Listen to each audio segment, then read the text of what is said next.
Welcome to Couv.com. I'm David Medor. We have Tiffany Couch here for the second report of 4 regarding the CRC light rail tolling project and the potential law violations. This has to do with contracting, expenditures, and cost overruns. Tiffany, can you give us an overview of where we're going on this? Sure. David, because we have so much information to give to the public and to the decision makers, we've decided to sort of cut our findings into a series of reports. Last week we talked about Open Public Meetings Act and potential NEPA process violations. Today we're here to talk about the expenditures of the CRC, how much money they've spent. And I can tell you that through September 2012, the Columbia River Crossing Project Office has spent $153 million. And as a result of that, we started looking at who the money's gone to. And 2/3 of that $153 million, or $104 million, has gone to one vendor. And that vendor is David Evans and Associates. So what we've done is we've really taken a look at the contract. We've taken a look at all of the task orders and the change orders that drive the work on that project. We've looked at federal and state law to see what the CRC project had to do and how that compares to what actually happened. And we've uncovered some really significant questions that we believe decision makers need to call a timeout and really investigate further, because we believe there are some significant issues here. Okay, and all of this $104 million that's gone to David Evans and Associates, the $153 million that's gone out total, do I understand correctly that none of this has been using a bid process where you have multiple vendors come in that are potentially qualified, and they in the process that protects taxpayers so you don't end up playing favorites? That has not happened here. Do I understand that right? You understand that partially. Correct. So let me correct you a little bit. Because this is a transportation project, because of the size and the nature of the work, it's a little bit different than a typical bid process where you might have a lot of bidders come in and we look at the lowest price available. For a project like this, they have to ask, they being the Washington State Department of Transportation and thus the CRC Project Office, they have to ask their contractors for statements of qualifications. And basically those contractors put together a big package and they say, here are our qualifications and here's what makes us capable to do this job. But what's interesting, what we found out is, according to federal regulations, number one being the Brooks Act, there are several others that we reference in our report, they are required, they being the Department of Transportation and the CRC Project Office, they're required to look at least 3 qualified firms. And the Brooks Act is a federal act, right? The Brooks Act is a federal act. So what's interesting is the CRC Project Office has always maintained, well, only David Evans and Associates ever turned in a statement of qualifications. And thus, because they were the only ones to turn in the statement of qualifications, and because they had done some of the work prior, we used them as our vendor. What's interesting is that state and federal regulations require that 3 vendors be looked at, and that if they don't get 3 vendors to turn in a statement of qualifications, they have to go out and ask for qualified vendors to turn their statement of qualifications in.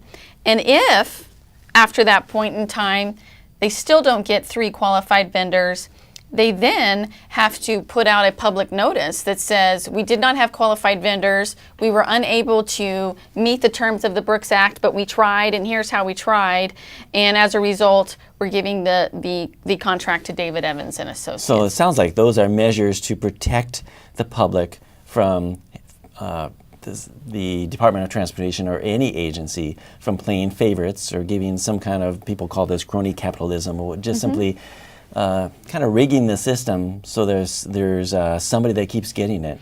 Sure, it's a safety net, right? Those sorts of regulations are written usually to be a safety net for these sorts of things. And it appears that here we have a Washington State Department of Transportation.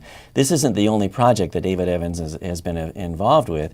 Hasn't there been a number of projects, including the Alaska Viaduct, which is, didn't they spend like $400 million up north before they even turned a shovel of dirt up there?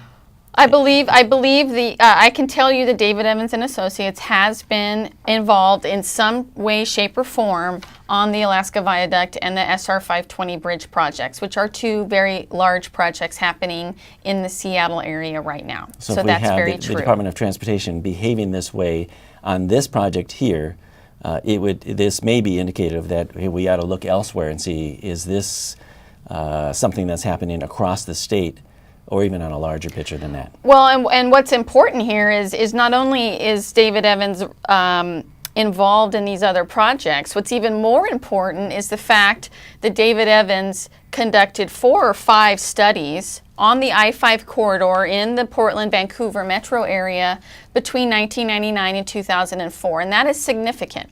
And that's significant because number one, they were paid to do this work, but number two, they had intimate knowledge of the project. And there is additional language in both the Brooks Act and other federal regulations, as well as state regulations, that say if we have a conflict of interest with a vendor, we can't allow that vendor to have an unfair competitive advantage. We can't allow a vendor to have unfair knowledge about a project and then bid on a project. Does that make sense? Well, I can see two sides to that. One would be if a vendor already has intimate knowledge. From the taxpayer point of view, they're starting out hitting the ground running. They have an advantage because they have all this background to just draw from their own documentation. That's true. But, and I agree with that. But what's interesting is that the Washington State Department of Transportation manual has an entire chapter called organizational conflicts of interest, and there's a whole process they have to go through to ensure that if they have a perceived or real conflict of interest, that there are certain processes, interviews, and then certifications that have to be performed to, again, alert the public and alert that this vendor has a potential or real conflict of interest, and here's how we dealt with it, and here's how we certified that it's okay. And so one of my questions is, where's all of the information on that process related to David Evans? So there are very specific law guidelines that must be followed, and the question is, do you have evidence that they were followed? I don't at this time. And so in my report, I say, here's the regulations that need to be followed. We don't have this information. It's never been brought forward. We recommend that somebody look into this more clearly to ensure that all of these processes and procedures, from going out and making sure we have 3 qualified bidders to saying, okay, David Evans, we're going to do business with you, but how are we going to mitigate these conflicts of interest? We just want to make sure that all of those processes were followed, and right now there's no evidence that leads us to believe that that happened. Okay. So that's where we're going. What do you have here? You've got a paper in front of us. Well, the first thing that we did is I think it's really important to understand that we've uncovered, and I don't want to say uncovered, we've been given, instead of an accounting report, we've been given 29,000 lines of Microsoft Excel data from the Washington State Department of Transportation and the CRC Project Office, and that's the information they give us to say, well, here's who we paid. And from day one, from April of 2011, when I was first tasked to understanding expenditures, I could never understand why their accounting system could not print out a report. So that $153 million that we've quantified comes from a literal data dump from an accounting system that we then have to put together and summarize by vendor and by amount. So I can see an advantage and a disadvantage of that. If the disadvantage of that would be you don't get the overview, the summaries, the comprehensive situation awareness, everything at a glance. So if they can't provide that to an outside forensic accountant, fraud examiner, then how confident are you that even they understand it, that they can see the big picture? Well, that's of course a question. Okay. So that's the disadvantage. The advantage would be that you have all of the raw data. Are you convinced that you have all of the raw data? That then you can Do you have enough columns and specifics that you can assemble that into understandable reports that I now do. you can see the big picture? I do. So likely, it sounds like that you can see the big picture that they can't at this point. Things pop out of that. I mean, obviously there are columns and information in there that are interesting that I haven't reported on, but I can definitely understand how they code a transaction and where the information is flowing from. I mean, obviously I've got a lot more information that I normally would, but what's interesting is that if they can't provide an outside person with a report, which would be much easier for them to do, then you have to question whether they're able to run the same reports for themselves so that they're tracking expenditures. And what's interesting in my report that's dated October 8th is that the federal regulations require them to have a sufficient accounting system so that they can track expenditures. And so again, I question, are we following federal regulations that require us to be able to properly track federal dollars, because this project is spending federal dollars, because if we can't even run a simple accounting report, then how are we able to properly track dollars? So that's one of the other questions that I have in this report. Okay, so people can look at and say, well, they're just trying to nitpick, how they're doing the accounting. What does that? Are you just looking for flaws and faults to accuse people of wrongdoing and insinuate things? Is that what's happening here? No, absolutely not. My job is to provide information, and my job is to sort of look at a whole big picture, right? And as an accountant, somebody who understands, I've audited numerous cities, counties, large government agencies, so I understand that governments have the ability to have an accounting system that will provide the information that I've provided to the readers of this report. Okay. And so I have to question the overall, what we call internal controls over accounting reports. I mean, that's truly an important piece of having a comfort level on reporting is if you can't report on your accounts, if you can't report on your financials, how much comfort can people have when numbers are produced out of that office? And so that is an important point to make. It's not the end-all, be-all point to make, but because that information is there and because it's a big enough issue, I've pointed it out. Okay, so you're a fraud examiner, you're a forensic accountant, and there are red flags that you look for when there's potential trouble. That's right. And one of those things is to turn off the lights. If it appears that even those in charge of managing the project don't even have the ability to understand or to see the big picture or to comprehend where things are going, to line things up in a way that's organized, that's a red flag. It's a red flag. It would. And how many red flags do you have out of the different ways that you've seen things have gone wrong in other major projects across the states? I think what's interesting here is Exhibit F to my report. I've got about 30 red flags of contracting fraud that I've pointed out. Okay, 30 flags. Potential. And those come straight from what we call the Fraud Examiner's Manual. And basically, the Fraud Examiner's Manual is for lack of a better term, the Bible that fraud examiners use to say, okay, I'm walking into this issue. What are some of the things I need to look at? And the Fraud Examiner Manual gives you that roadmap. And so what I did is I just took the chapter on contracting and procurement fraud, and I wrote down every single red flag that's listed in the Fraud Examiner's Manual. And then I've compared that to the information that I have for the Columbia River crossing.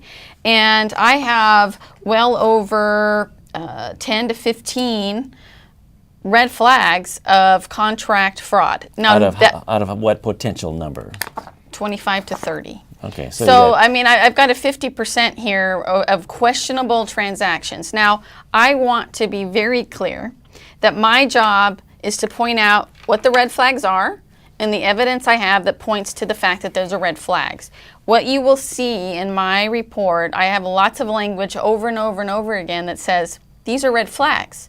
There needs to be additional investigation, additional scrutiny attributed to these transactions or these events so that It's not up to me to say, you, David, perpetrated a fraud, or you, Sally, perpetrated a fraud. My job is to give the decision makers, here's what the red flags are, here's the evidence I have, and a recommended call to action, which is what I've done. Okay. But I will tell you, there are a lot of red flags here. And that's all they are at this point, are red flags. You don't know to really thoroughly investigate them. That's correct. So can you get specific? Sure. Pick the most glaring, pick a few of the glaring, obvious specifics that would indicate that something could potentially be very wrong with this project. Well, the first is we've talked about the contracting issue and how that contract came to be.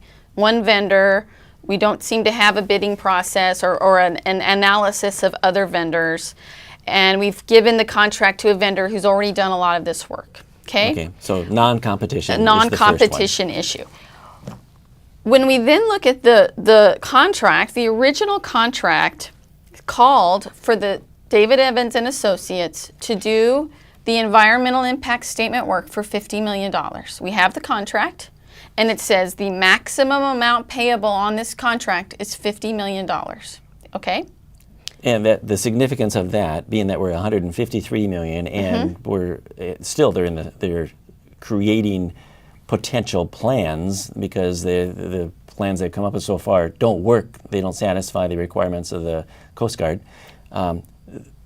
Potential vendors, will look at that and say, how big is that project? Do we want to participate in that or not?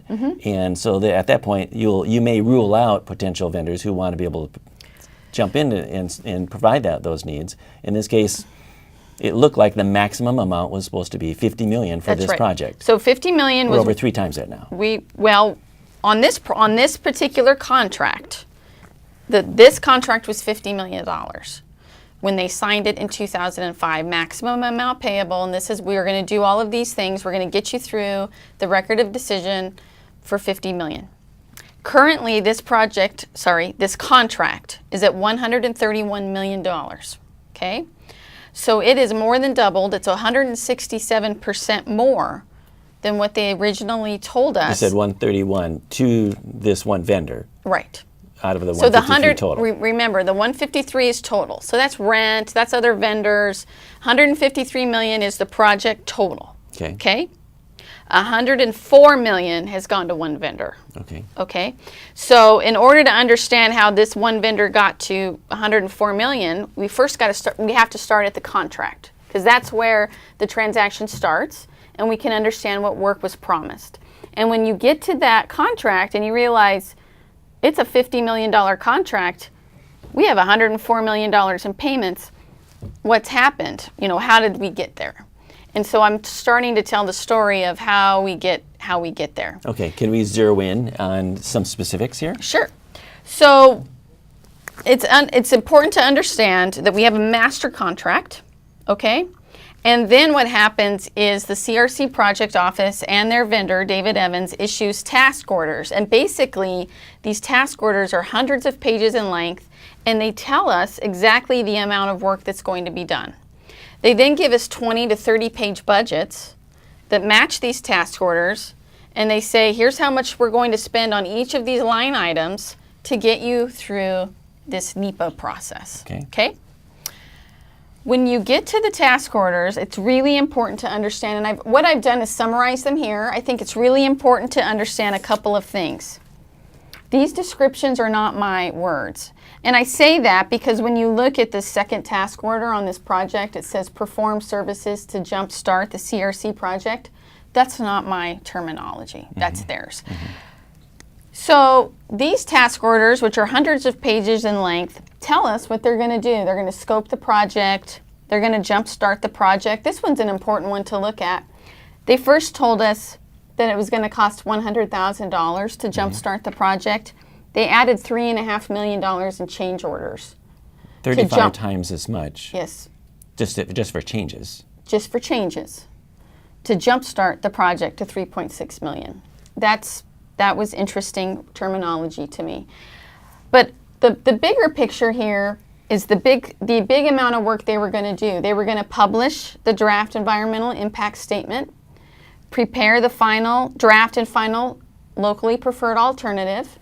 They were going to apply for New Start's funding, and they told us they were going to do this for $23 million. They added $280,000 worth of change orders for a total of $23.9 million. When we come down to task order AF, it's really important to understand this one, okay? Look what they told us they're going to do. They're going to obtain the locally preferred alternatives. They're going to publish the final environmental impact statement. They're going to obtain the full funding grant, and they're going to obtain a record of decision. It's important to understand that the record of decision is that final piece of the environmental impact statement that says we've been approved for this project, the federal government says go forward, and we can design and construct the actual project. It's truly the end of this contract. So if you're going to have plans, you would have plans that would be nailed down by then. That's right. And you have to understand, there were hundreds of pages here that explain in detail exactly how they're going to get us through the record of decision. They added $8 million of change orders to that particular task for a total of 30. So now look at this. We're now at a total of $74 million here. I'm going to go ahead and highlight that, David. Okay. Mm-hmm. So remember, we had a contract for $50 million. But once they started scoping out the work, they said, well, really, it's going to cost us $74 million to get us through the record of decision. Does that make sense? Compared to the original 50. Compared to the original 50. Okay? So that didn't happen. That didn't happen. I think it's important to understand that they had also promised to get all of this done by around May of 2011, and that did not happen. Okay. Instead, what happened, just a year later, and because there was so much information in this task order analysis, we've taken some of the dates off. But just 1 year later, they come forward with task AH. And I want to read task AH, and then I want to compare it to task order AF. They told us they were going to advance the CRC project through the draft environmental impact statement. Now remember, task order AD was going to publish the draft. Now they say they're just going to get us through the draft. They say they're going to begin the final impact statement. Now remember, AF told us they're going to publish the final impact statement. In other words, it's finished, it's published, it's done, it's out there, and Right. here they're So up going here, to begin it. it's finished for after the $30 fact. million, and really it's finished, the whole thing's finished for $74 million. But now we come back with AH, and we're starting to do we're starting to do tasks that were promised long ago for a lot of money. And they open it up for $15 million. Was there hundreds of pages that Yes. documented what needed to be happening? Yes, some of it is duplicative. So we are opening up these task orders and these task order amendments, and we can go back to AF and we can go back to AD, and it's literally the same language. It's the How can same that be? words. That's my question. So what's important to understand is AH started out at $15 million, and they've added $21 million worth of change orders to this, so that now they're at $37 million to, again, only advance us through the DEIS and begin the FEIS, even though they promised to do all of that prior. Well, let me ask you, between these two, did we change the plan? Is it that the Department of Transportation said, oh, we want to be able to do a different project in a different way, and they're just simply responding to the requests by Department of Transportation or by the CRC that, or are they just simply saying, well, we're just going to keep doing the same thing. You haven't really changed it, but we need more money to be able to just do what you originally asked. It's my understanding. Certainly, there's been some changes in the size of the bridge, but it's my understanding that that's the reason for the draft environmental impact statement, the reason for the final impact statement. That's the normal process. They are on record in the caucus room up in Olympia saying, well, we just had more meetings. It was more complicated than we thought. That's the explanation that has been verbalized to legislators. Who said it was more complicated? Both Paula Hammond and Nancy Boyd. Department of Transportation. Department of Transportation. So what's really important here is the question of why did AH need to be executed in the first place when AD and AF promised to do the same things? Can I highlight that? Sure. Okay. So basically we end up with a $37 million more dollars than this, what was supposed to be completed here. We added 37 That's right. more. That's an million add. That's correct. To begin doing what was already supposed to have been completed up here. That's correct. So I have a big question about that. How did that happen? I would think the taxpayers would have a question about that. And when I start looking, when you get into the details of the documents and you see this duplicative wording, it is problematic. Okay. Okay. And we're not up to the 153 We're not up yet. to we're not up to the whole thing. So over time, other interesting task orders have been executed. And I say interesting because we've got a task order here, AI, coordinate, review, and present information to support the IRP, which is the Independent Review Panel. That's the panel that the governors of Oregon and Washington put together and said, we'd like to have you take a look at the design of this project and make sure that it's okay. And that's the group that said, we can't build this project. The bridge is unbuildable. But what's interesting is when you start looking at the details of this $612,000 task order, they're basically asking these people to attend meetings, and not these people, meaning they're asking the vendor, David Evans and Associates, to attend meetings and provide documentation.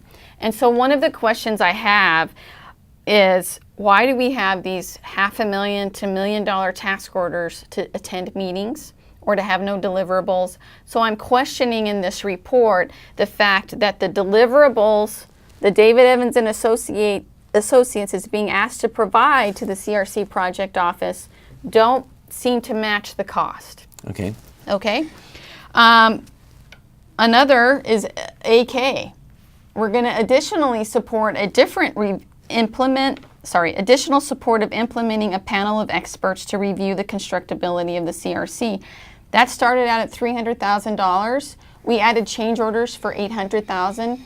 This $1.1 million task order, again, is basically to attend meetings and provide documentation and provide some additional analysis. So we see a pattern here of these additional start over again, start attending meetings. That's continuing to increment the cost of this up. Where are we going? Well, and here's what's important. Here's what we found in doing our research of the state and federal regulations. The state of Washington has a manual. It's called the Consultant Services Manual, and it basically is their roadmap of how to manage a contract. And what's interesting is there's an entire chapter related to errors and omissions by a vendor. And basically what an error or omission is if a vendor does something wrong, there are certain mitigating factors that the Washington State Department of Transportation can go through to ensure that they can either have the vendor fix the problem or make sure that the vendor pays for the problem to be fixed. And one of the issues that I have is there are two known design errors or flaws that we at least know about. The first is that earlier independent review panel saying this bridge that you've designed can't be built. And the second is the issue with the Coast Guard and the height of the bridge. And my question in my report is, why are we adding all of these expenditures at taxpayer expense? That's correct, for a taxpayer expense. And let's go to AT. AT is to strategize and develop a clear plan for obtaining the Coast Guard bridge permit. That started out at $250,000 in May of this year, and by August is up to $400,000. So my question is, has the Washington State Department of Transportation gone back to David Evans and said, these are errors and omissions, instead of us paying for additional work to correct these errors, for example, the bridge height, should David Evans, if these errors are attributable to David Evans and Associates work, can the state of Washington, can the Washington State Department of Transportation get money back for those sorts of expenses. And so those are some of the questions that I have in my report. So when a vendor doesn't perform or performs in a way that is unacceptable, then there's the law basically that says this is what the vendor is held to by a standard, that it's not on the taxpayer dime. Correct. You already paid to accomplish these goals, and you haven't. And so the recourse would be go back to the vendor and say you need to come up with deliver what you agreed in this contract to deliver. In That's this right. case, there seems to be something going on here where the vendor is just continued to be rewarded for non-performance or for poor performance outside of what appears to be in violation of established law. And that's the question I have. That's the appearance. That's the red flag. You know, in my world as a forensic accountant, we call that smoke. And then the question is there fire where all of that smoke is?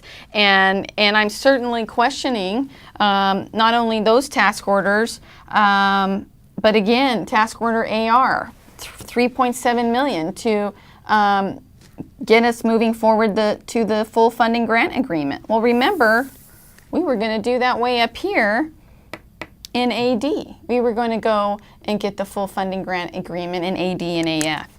So we have millions upon millions of dollars of new task orders that have been recently created, not only to apparently fix some of these design issues, but also to do work that was going to be done, many, many years ago. We're still not up to, if you look at the grand total here, we're still at $125 million. And so that's my question. So we have the $50 million contract that's now at $131 million. So they have what we call supplemental agreements that gives them additional funding. But what's interesting is that the task orders don't reconcile. The task orders of $125 million don't reconcile to the $131 million of funding on the contract. And that's, again, one of the questions that I have. I don't understand, why, if we don't have a scope of work, why do we have additional funding? Is it safe to assume that more task orders will be executed to get us up to the $131 million? I'm curious, Tiffany, here we are as private citizens of our own initiative, examining what you would think that those entrusted with the responsibility to ensure good stewardship of our public treasury, the protection of our public treasury, wouldn't be somehow taking advantage of taxpayers. I recently interviewed the candidate for state treasurer, for state auditor, and they each communicated that it's their role, the responsibility of those office holders, to ensure that these kinds of things don't happen. And yet it's like somebody's asleep at the wheel in both of those offices now. This is citizens doing what those that are being paid to do appear not to be doing. I think it's interesting. Most federal agencies have what they call an OIG office, Office of an Inspector General. So it's sort of an office within the agency that's tasked with investigating its own agency, kind of like an internal audit group. The state of Washington doesn't have anything similar. So we don't have an OIG office for the state of Washington. It sounds like we need one. And there's been some talk about what can be done to start looking at these things, and that's why I call out we need to have an agency of appropriate jurisdiction.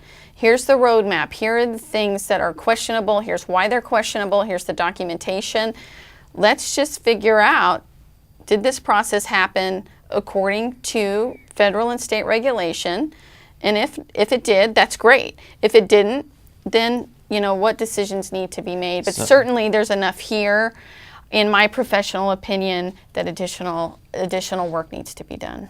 So we have existing offices now that should be charged with this, and according to the interviews that I had with those running for those offices, they are charged with that responsibility, yet there's complete silence. And I've talked with both of those offices, and they've communicated to me, it's really outside our jurisdiction. Well, it appears that it's outside of everyone's jurisdiction unless they step up to the plate.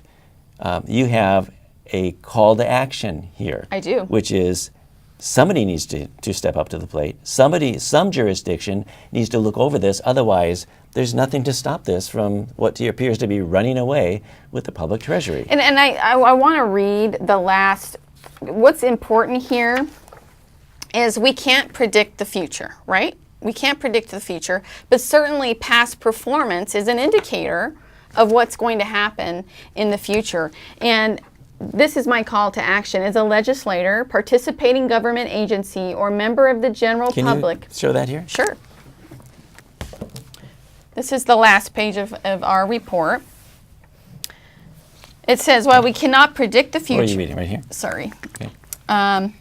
While we cannot predict the future, past performance can be an indicator of future outcomes. We have documented above serious concerns regarding questionable contract and procurement practices.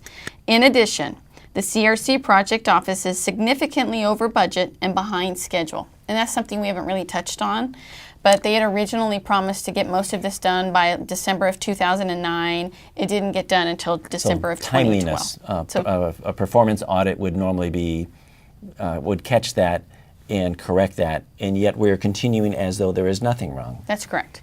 Key approvals that were anticipated long ago, for example, the Coast Guard permit, are not only yet to be received, but appear to be questionable without considerable additional work and expense. As a legislator, participating government agency, or member of the general public, key questions should be asked and answered, including how much more will this cost, how long will it take to finish, and what specific processes and procedures will the CRC project office do differently to guarantee that its current track record of 150% cost overruns will not be incurred on a $3.5 billion project. So if those are if the same individuals that have performed this way so far, with their cost overruns and with their years behind schedule, that's a past performance. That's true. Should we entrust them with billions of dollars now to? I think of the definition of insanity, doing the same thing over and over and expecting different results.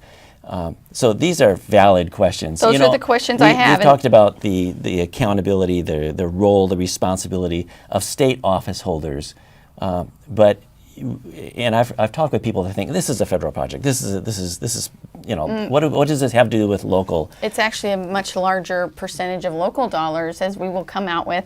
It's a much larger percentage of local dollars, local being local tolls, and very little in the scheme of things. The federal money is not even close to the amount of local dollars that are being spent on this project. So this has to do with Clark County, and so where I'm going on this is that our local representatives are the ones that signed off on this project. They signed the FEIS, the final environmental impact statement that approved all of this. That's true. Without any complaints. And now they have also signed off on the process to let's fund this. Let's put gas in this car that is basically has this track record. And so I see this as a failure of responsibility of the trust for the gatekeepers at the local level, our county commissioners, our city council members. They all sit on CTRAN, which is a signatory agency responsible for giving the green light, the gatekeepers for this project. I think when you really start looking at the minutes, which we've read the minutes from way back then, 2005, 2006, 2007, when these local bodies are signing off on this process, you can see it leads us back to that memo of how we're going to work officials prior to the meeting. In other words, the memo you're talking about is before any of the public process took place. Right. These decisions, it appears that the decisions were made behind the scenes before the public meetings ever happened. Well, it's even more than that. And in talking to some of these officials, you can kind of see it in the minutes. There's a long, very long pattern? No.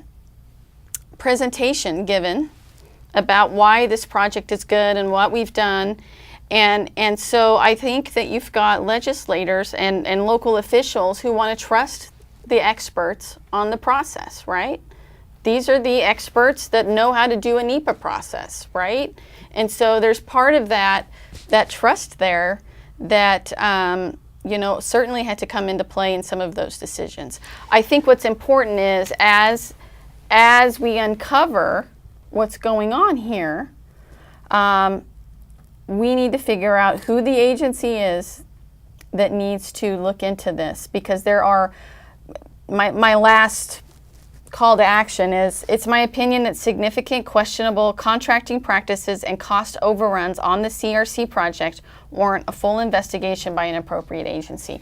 And so as this information comes to light, what can local officials do? What can legislators do to ensure that this doesn't continue when you've got, like you said, a $3.5 billion project? So I would think that wouldn't it be appropriate for the local officials, since we're talking about Clark County being milked for billions of dollars in tolls to pay for this kind of thing. It will be billions. That a call to hold the presses, stop the spending, and let's take a look at what's happened here and where we're going, to call for an investigation. It seems to me that would be the appropriate responsibility of those that have signed off on this, and say, wait a minute, I didn't sign off for that. Are they aware of this, Tiffany? They've all been sent my report, and I've received I can't tell you, I'm assuming they received it because I emailed it and I didn't get it bounced back, and I have not received any feedback from them. Well, actually, I have received feedback from Ann Rivers, who told me thank you and indicated that she really appreciated this and would be looking into this. But she's the only local legislator that has responded. Well, just locally, I attended the VDA, the Vancouver Downtown Association meeting last week, where the CRC presented, or the CTRAN and /CRC presented this project. It was supposed to be a question answering session, and I have recordings of the organizers afterwards that said it was a joke.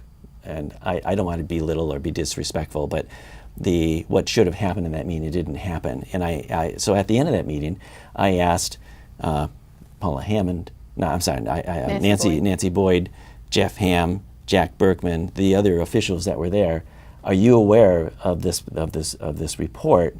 And are you concerned? Does this raise any red flags? Do you feel like there's any appropriate action for us to actually do an investigation, to hold the presses? And all of them basically said, no red flags, no concerns, water under the bridge. This is just simply ancient history and full speed ahead. And I'm thinking, I don't get it. How can they be fulfilling their trust? So that's a decision, and that's why this report's important to everybody, right? That's why all of this information is important to everybody. That's why we have local representatives. That's what a CPA means, Certified Public Accountant. The public needs this information to make decisions. Okay. You won't believe how long we've gone on this project. It's like, we are really long. So could you, if there be any last words or wrap up, could you wrap it up? Okay, well, let's just wrap it up. To date, $153 million has been spent on the CRC project, and 2/3 of that money has gone to one vendor, $104 million to David Evans and Associates, a vendor who was the only vendor apparently looked at and scoped out to do the work for the CRC project. And $2.3 million average every month. They're averaging $2.5 million a month in expenditures. But what's important is David Evans and Washington State Department of Transportation promised to get this work done for $50 million. Currently, that contract stands at $131 million. And a lot of those cost overruns can be seen in documents that have duplicative wording and or questionable deliverables in relation to the cost of the proposed work. And I believe, based on all of the work that I've done everywhere else, that there are enough red flags here to warrant additional investigation. And I appreciate being Hopefully there will be some response by some of our officials that are in charge with this responsibility to say, hold the presses, let's find out what's going on. If there be one or two individuals at least that will say, we withdraw support of this project until we figure out what's going on. Hopefully that'll happen. We'll be able to announce that if that be the case. So far, silence. Thank you, Tiffany. Thank you. Yep.